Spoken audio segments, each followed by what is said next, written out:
Hola, un saludo a todos los seguidores de Cuba Debate. Como les digo habitualmente, bienvenidos a este espacio de reflexión, de análisis sobre temas internacionales. Y bueno, el contexto latinoamericano nos obliga a un tema, a lo que ha sucedido este miércoles en Perú. No podemos decir que es la crisis política que se desató, más bien hay que decir el clímax o los resultados de la crisis política que vive ese país desde hace muchos años. Hay que ver nada más en un periodo de tiempo de 5 años la cantidad de presidentes que ha tenido, y no solamente los que ha tenido, sino cómo han salido del cargo en ese país sudamericano. Rápidamente lo que sucedió, seguramente todos los conocen, y fue a una velocidad meteórica. El presidente o el ya expresidente Pedro Castillo suprime el Congreso, decreta un estado de excepción, y además, bueno, el hecho de que hasta el nuevo Congreso se iba a gobernar por decreto. El Congreso desconoció esta orden, declaró vacante el cargo de la presidencia. Posteriormente se arresta al presidente, jura una nueva presidenta, la anterior, bueno, que cumplía la función de vicepresidenta, y hay todo un movimiento ahora jurídico para encauzar al expresidente Castillo. Un análisis muy a priori podría ser el siguiente. Estoy convencido de que se van a recolectar, saldrá a la luz, creo que análisis más profundos sobre por qué sucedió esto. Pero repito, un análisis muy a priori, podemos encaminarlo en dos sentidos. Uno, que es fundamental, el primario, y ha sido todo el trabajo de la derecha peruana para entorpecer el gobierno de Castillo. En poco más de un año prácticamente no ha podido gobernar, ha sido traspié tras traspiés impuesto por este Congreso y sobre todo por las fuerzas de derecha de ese país.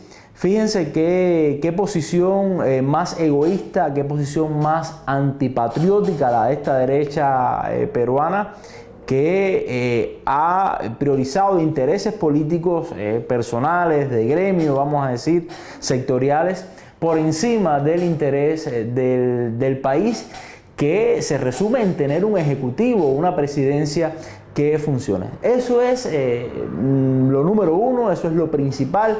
Sin embargo, hay otros elementos que no podemos dejar de vista, y ha sido la incapacidad que tuvo el presidente Castillo, el expresidente Castillo, para revertir toda, vamos a decir, la debilidad de su gobierno, que fue una debilidad inicial. Hay que recordar cómo llegó a la presidencia, la diferencia de votos con Keiko Fujimori, el rechazo prácticamente de la mitad del país, y no solamente la incapacidad para revertir esta situación, esta debilidad, para hacer alianzas, sino también las fracturas que se generaron al interior de las fuerzas políticas que lo apoyaban. Recordemos lo que sucedió, por ejemplo, con el partido que lo llevó a la presidencia. Es decir, estamos hablando de un político que además reconoció su inexperiencia, vamos a decir, su falta de madurez para ejercer este cargo, para los desafíos, mejor dicho, que requería este cargo. Estamos hablando de un político extremadamente débil, y esta situación de alguna manera se veía venir, quizás no con este desenlace tan dramático en tan poco tiempo, de forma tan rápida, pero era algo que se veía venir. Eso es un elemento, ¿no? O sea, ¿por qué sucede esto? ¿Cuáles fueron las causas? Ahora hay una pregunta que muchos hacen también: ¿qué pasará? Recordemos que esta nueva presidenta está también en una posición de extrema debilidad. También hubo iniciativas contra ellas, y bueno, ni siquiera tiene fuerza política, así que es una mandataria que tendrá que pactar mucho y que tendrá que subordinarse seguramente a los intereses de esa derecha, y que eso generará también un conflicto al interior de muchas fuerzas políticas en ese país.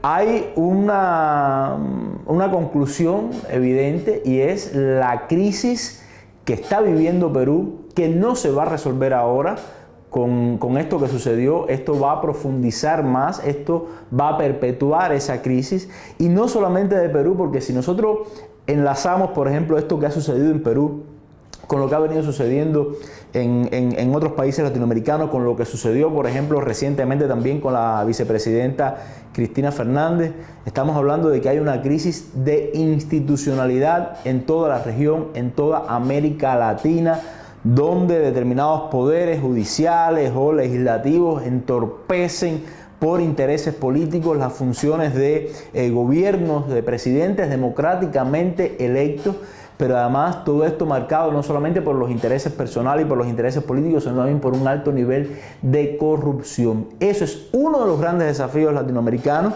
y es uno también de los grandes desafíos de todas estas fuerzas de izquierdas, estas fuerzas progresistas que han ido avanzando en los últimos años nuevamente en América Latina.